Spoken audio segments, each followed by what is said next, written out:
tristeza, melancolia e o remédio da prece. Tristeza a gente tem quando algo definido nos aborrece. Então, a tristeza tem um alvo certo. Meu filho foi extremamente desonroso comigo, por hipótese. Eu fiquei triste. O cônjuge falou de forma áspera com outro. Também fiquei triste. Então tem um elemento que demonstra, que caracteriza, que firma e afirma essa tristeza. A melancolia, segundo o capítulo 5, item 25 de O Evangelho segundo o Espiritismo, ela tem uma vagueza. Explico. Na melancolia a gente tem uma saudade de alguma coisa e não sabe do que é. Em regras, pode ser do mundo espiritual, de amigos que temos lá e que ficaram e nós viemos. Pode ser até de outros planetas que já habitamos, claro, compatíveis com a Terra. Enfim, às vezes isso pode nos arrastar. Essa melancolia pode tirar o nosso ânimo, pode nos prostrar. E o Espírito diz com sinceridade nesse item 25, que a gente não pode se deixar levar.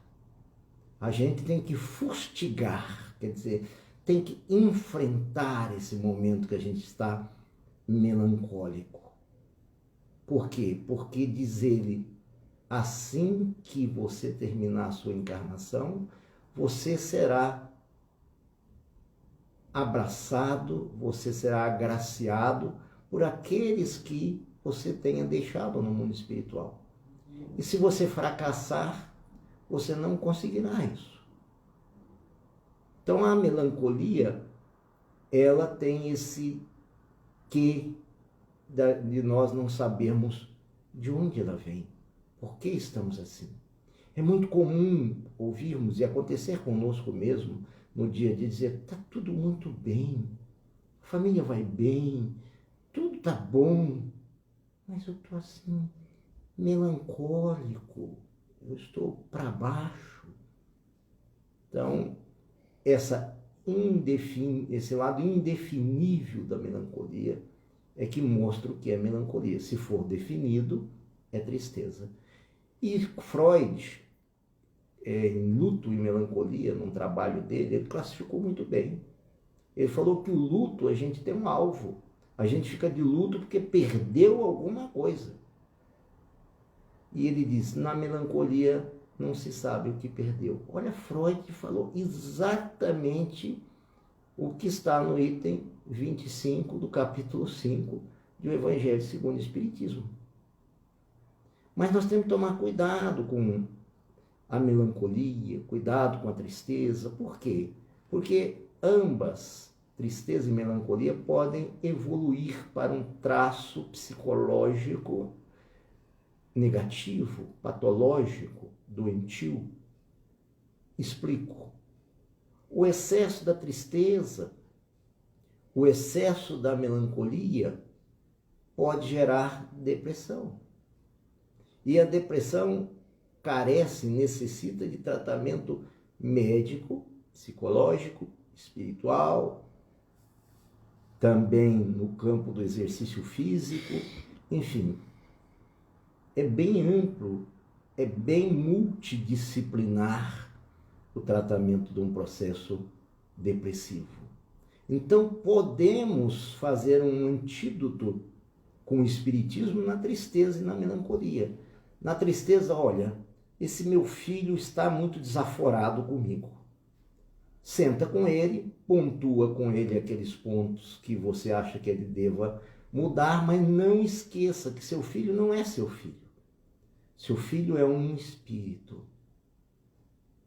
Seu filho está na sua companhia. para você educá-lo.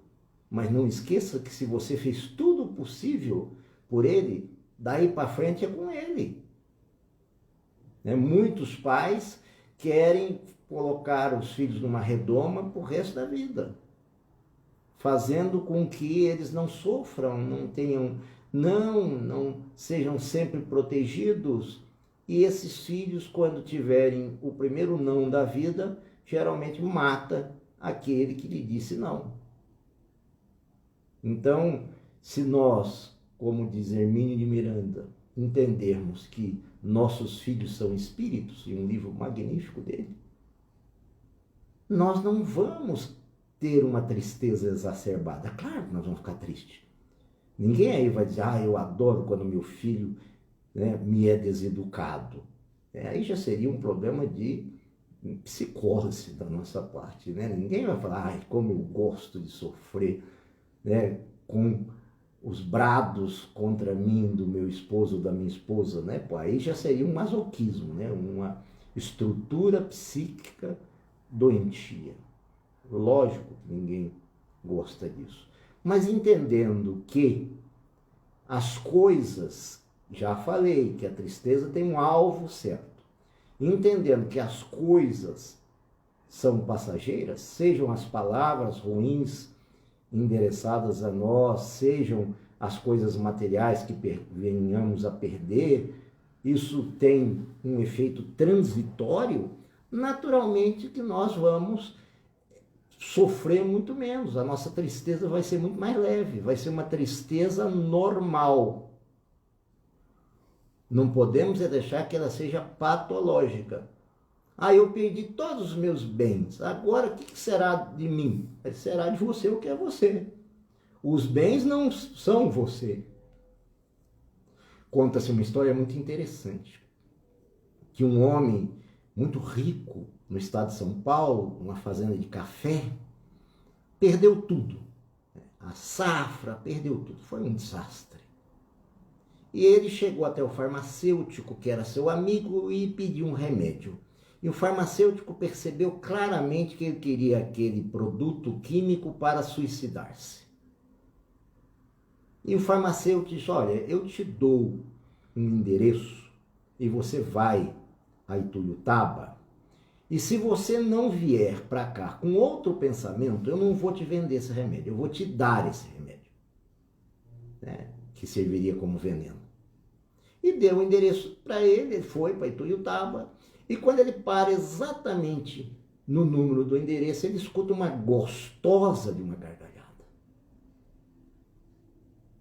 Ele ficou intrigado, Que gargalhada gostosa, Que ele já estava assim tão para baixo, Vendo tudo cinza, vamos dizer assim. Não chegaria a cinza, senão seria depressão. Mas chegaria a ser um quase cinza, Uns 50 tons de cinza. E ele bate palmas, vem um rapaz, ele disse, aqui que mora Jerônimo Mendonça? Sim, senhor. Eu posso conversar com ele? Claro, me acompanhe.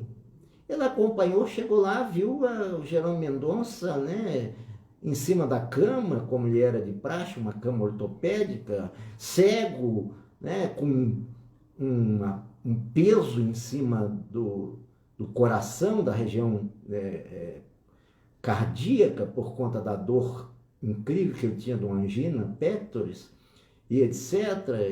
Ele olhou para aquilo e falou, não é possível, isso ainda vive?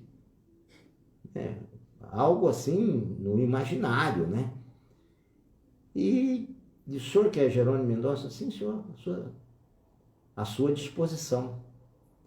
É o seguinte, senhor Jerônimo, eu venho aqui porque meu amigo falou que eu ia mudar de opinião depois que eu me encontrasse com o senhor.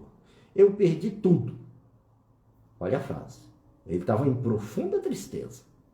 Quer dizer, tinha um objeto certo, perder tudo. O que era? A lavoura de café, enfim, todas as dívidas que ele possuía, ele tinha que pagar, enfim, tinha um objeto certíssimo. Isso era tristeza. O Jerônimo olha para ele e fala assim, o senhor tem filhos? Tenho, sim. Eles estão vivos? Estão, sim. Estão saudáveis? Sim, estão saudáveis. Mesmo depois que o senhor perdeu tudo, sua mulher continuou com o senhor? Que é uma pergunta muito interessante que o Jerônimo Mendonça de fato fez, né? Que geralmente pode ocorrer o contrário. Depois que o senhor perdeu tudo, sua esposa continua com o senhor? Sim, sim, continua. O senhor está doente, assim, passando por algum problema de saúde? Não, não, estou bem de saúde, graças a Deus. Então o senhor perdeu o quê? Caiu naquele momento na consciência daquele ser que não tinha perdido nada. Aquilo que era material não lhe pertencia definitivamente. É fugaz, é passageiro. Agora, os filhos que estavam ali o amando, a mulher que continuava o amando, o bem-estar físico que ele gozava, isso sim. Certa feita aqui em Uberlândia fizeram uma pergunta muito intrigante para o Jerônimo Mendonça. O Jerônimo Mendonça deitado naquela maca de sempre, uma repórter chegou e falou: que para você é a felicidade, Jerônimo? Ele falou: virar na maca.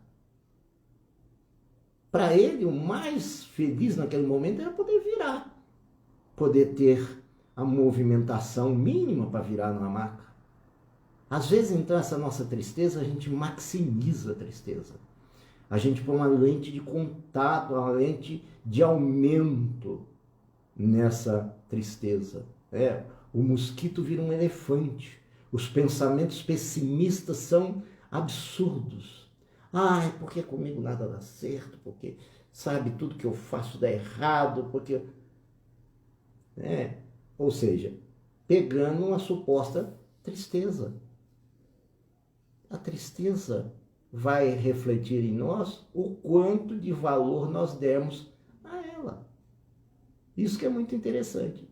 Volto à melancolia. A melancolia também pode nos levar à depressão. Quando nós exagerarmos na melancolia, começarmos a deixar enlaçar por ela. Cada dia nós vamos ficando mais desanimado, mais desanimado, mais desanimado. E aí começam os traços depressivos. Depois isso alastra para um processo depressivo que precisa de tratamento. Primeiro, depressão, quando chega a esse ponto, é doença. A tristeza não é doença se não virar depressão. A melancolia não é doença se não virar depressão. Agora, a depressão tem Código Internacional de Doença, tem CID-10, ou seja, é doença. Precisa de um tratamento psiquiátrico, precisa de um tratamento psicológico, precisa de um tratamento religioso, espiritual, vamos chamar assim, e precisa de um tratamento de exercício físico também para produzir endorfina. Mas tem algo que ajuda monumentalmente, seja na tristeza, seja na melancolia, para não virar depressão. Há um remédio muito importante para isso: a prece. A prece é o remédio mais eficaz, sem dispensar os outros, mas muito eficaz para nos afastar, talvez, do processo depressivo. Se a gente começar a estar triste e lembrarmos de Jesus: não andeis preocupado com o dia de amanhã, quer dizer, não fique triste por agora também, porque essa coisa vai passar. A melancolia também, eu não sei o que é e não vai interessar para mim ficar procurando qual o motivo. Será que foi o planeta que eu deixei? Será que foi o amigo que eu deixei no mundo espiritual? Não sei.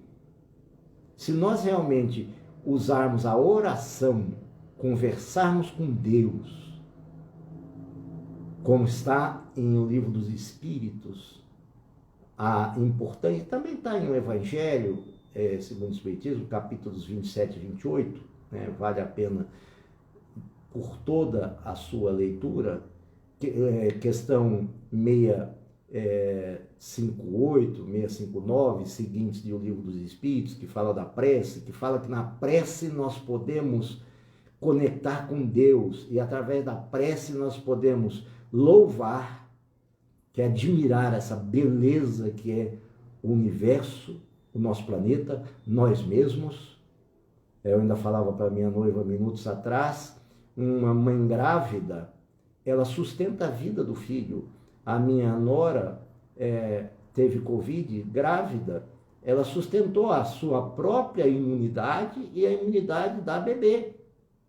E meu filho, que não estava grávido, né, não sustentou a vida nem dele. Não é que ele morreu, não, mas ele teve lá suas complicações. Olha como é que a natureza é perfeita, né? Dá a sustentação. Olha como a mulher é divina. A prece é algo muito de conexão, né? De conexão com o Pai.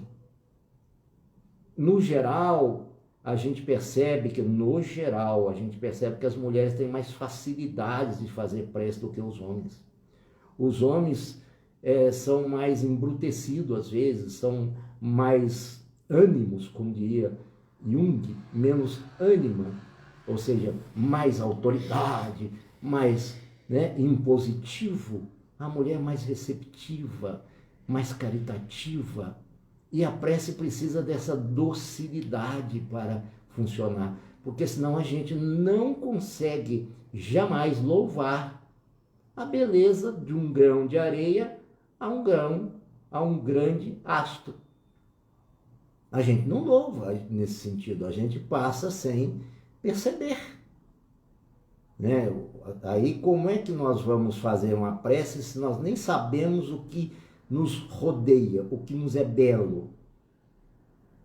Não podemos ser assim. Uma estrada poeirenta, havia uma rosa muito linda do lado da estrada.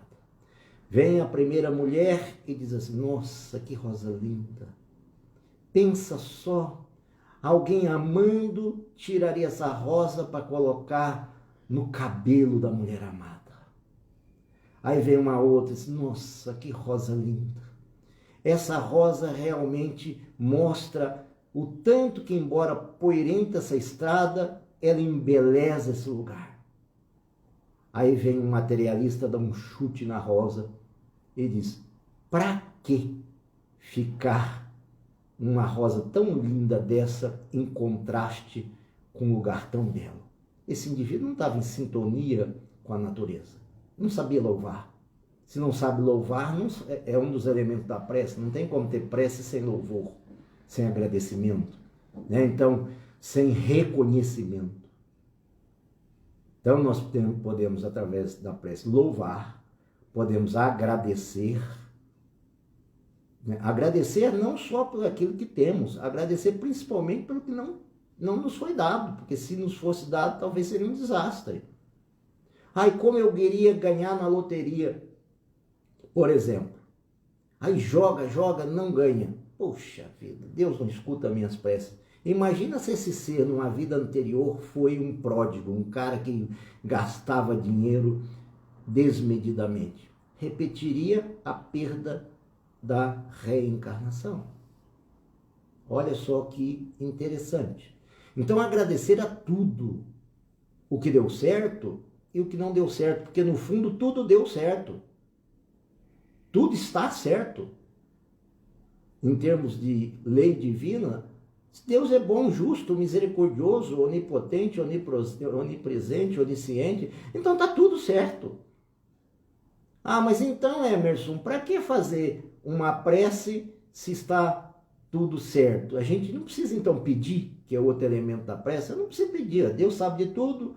Eu vou pedir para quê? Já está tudo nessa lei de Deus. Ele não vai mudar as leis mesmo para me agradecer e para me agradar. Então, para que eu vou fazer essa tal de prece? Ora, não muda realmente a lei dele para nos agradar. Isso ele não muda. Mas nos dá força a prece para enfrentarmos as expiações e as provas. Olha o lado belo. Aquilo que nos era pesado, era melancólico, era triste, mas a gente, buscando remédio na oração, fica mais leve. Meu jugo é suave, meu fardo é leve. Olha o que nos disse Jesus. Se o jugo é suave, se o fardo é leve, A prece torna isso ainda muito mais leve, muito mais suave, mesmo diante de um momento muito difícil. Se nós fizermos uma reflexão, está certo. Eu não gosto muito da frase eu mereço. Eu prefiro eu preciso. Porque eu preciso daquela experiência. Por mais difícil que ela seja, eu preciso dela. Se eu não precisasse, eu não passaria por ela. Então, a prece nos dá essa força para que nós ultrapassemos essa barreira da dificuldade que a gente julga como uma grande dificuldade. Por quê? Porque nós não somos resignados, não somos obedientes. Nós queremos que a nossa vontade seja feita. Né? A hora que a gente faz uma prece do Pai Nosso, a gente quase fala, né, que seja feita a nossa vontade, né? Mas a gente às vezes age muitas vezes, né, como seja feita a minha vontade, né? Aquilo não deu certo, devia ter dado assim, deveria ter dado assim. Não. Você precisava passar por essa situação. A prece te dá força para você fazer a travessia do deserto. Porque a vida é assim, a vida tem estações. Tem uma hora que é só verão, você surfando nas ondas do Havaí. Há uma beleza. Você está plenipotente, o corpo sarado, tudo muito bem. Deus, hora dessa, não tem nem espaço dentro da sua mente, né? Porque a hora dessa é a hora do prazer. Aí caminha. Entra no outono, você nem enxerga muito bem que você está no outono. Mas quando chega no inverno da vida, você sente. Mas então onde eu deveria começar a minha construção? Lá no verão. Lá que eu deveria construir para saber que chegaria o inverno. As formigas nos dão um exemplo fantástico nesse sentido. Elas amontoam toda a sua alimentação para o verão. E nós estamos amontoando as nossas preces reais para o verão, não, desculpa, a formiga para o inverno. Nós estamos amontoando todas as nossas preces verdadeiras para o momento do inverno, porque também no Livro dos Espíritos está lá que a prece tem que ser feita com fervor e sinceridade. Já pensou se a gente vai dormir e fala assim, Pai Nosso que estamos... Isso não é prece, isso é sono.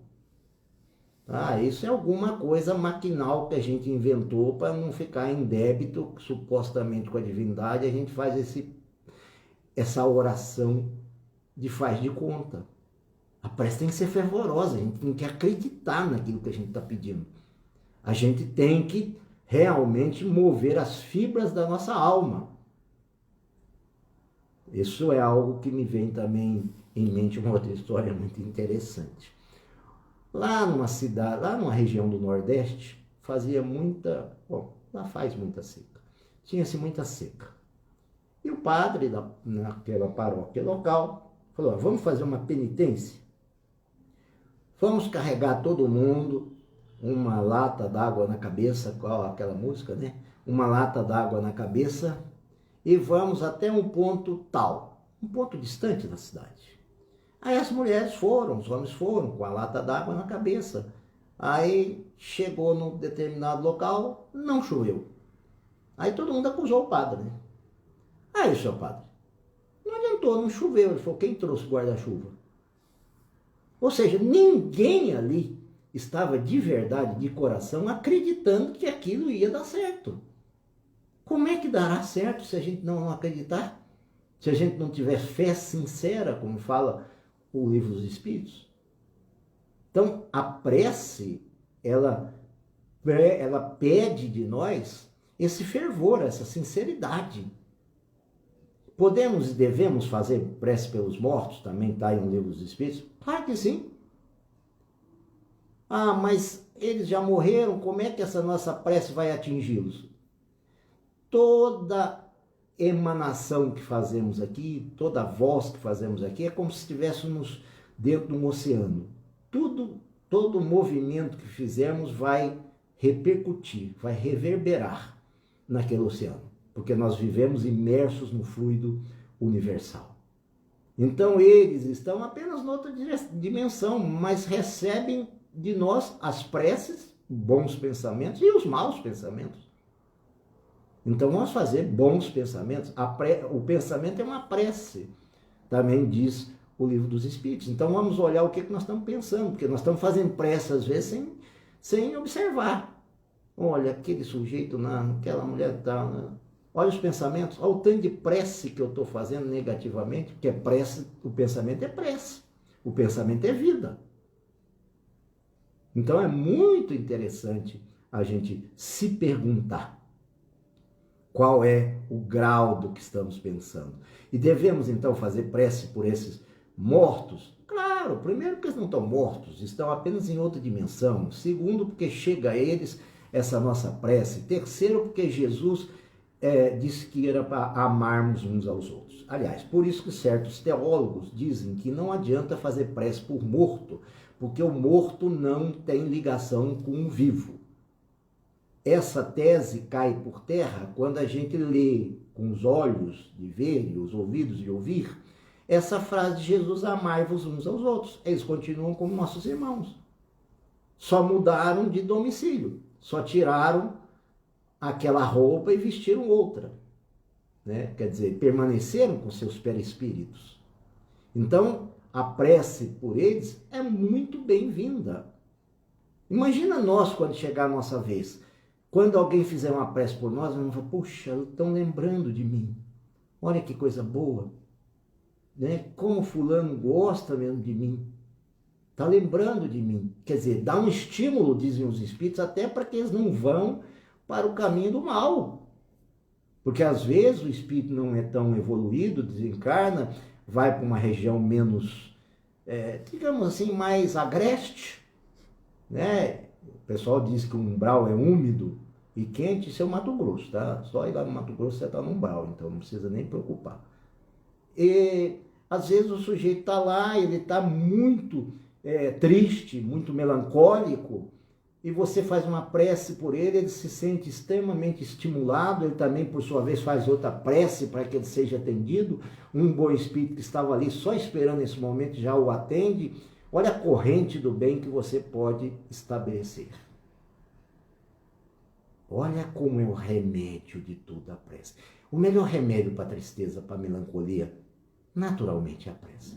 Seja nós como encarnados, seja nós como desencarnados. Porque quando desencarnarmos também vamos ter tristeza e melancolia. Nós não vamos virar anjos só porque desencarnamos. Tem uma frase de Calderaro, no Instruções Psicofônicas, onde ele diz assim, mais ou menos assim: tenha uma vida edificante para que sua morte seja libertadora. Tenha uma vida edificante, o melhor que você puder viver em termos de espiritualidade nessa vida, para você realmente ter uma morte edificadora, para você realmente não ficar preso, para você não ficar ligado ao corpo por algum tempo.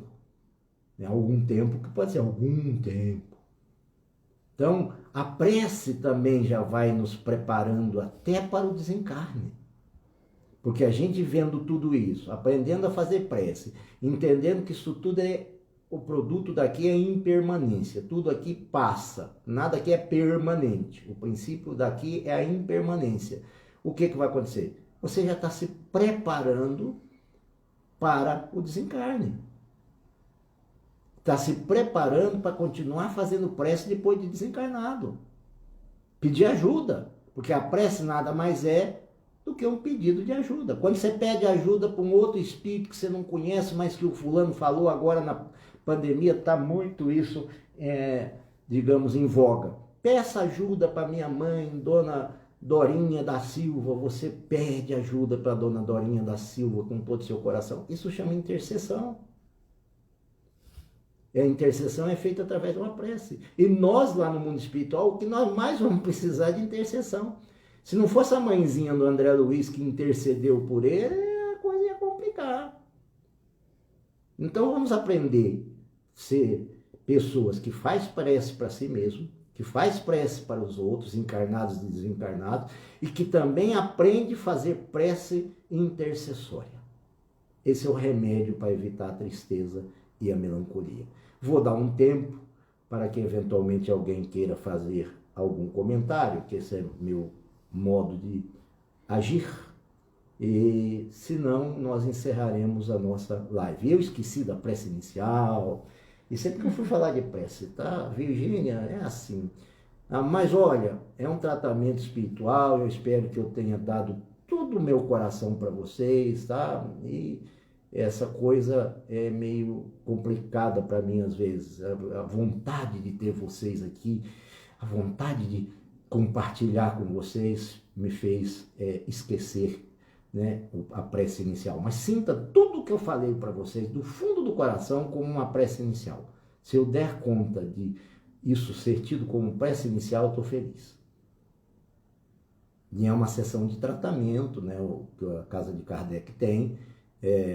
Eu quero crer, eu não avisei para ninguém, mas eu quero crer que usa-se as águas para fluidificar, ainda dá tempo de alguém pegar a água, né? As emanações fluídicas estão aí em cada um, como está em mim, então dá tempo de pegar água e colocar aí para fluidificar, porque não tem tempo para espírito. Espírito realmente está sempre trabalhando, a gente é que, né, que marca as horinhas. Então, assim, podem fazer uma prece, porque aquela água certamente será fluidificada e atenderá à necessidade de cada qual. Alguma indagação? Ô, pessoal quietinho. Virgínia, você chegou? Chegou.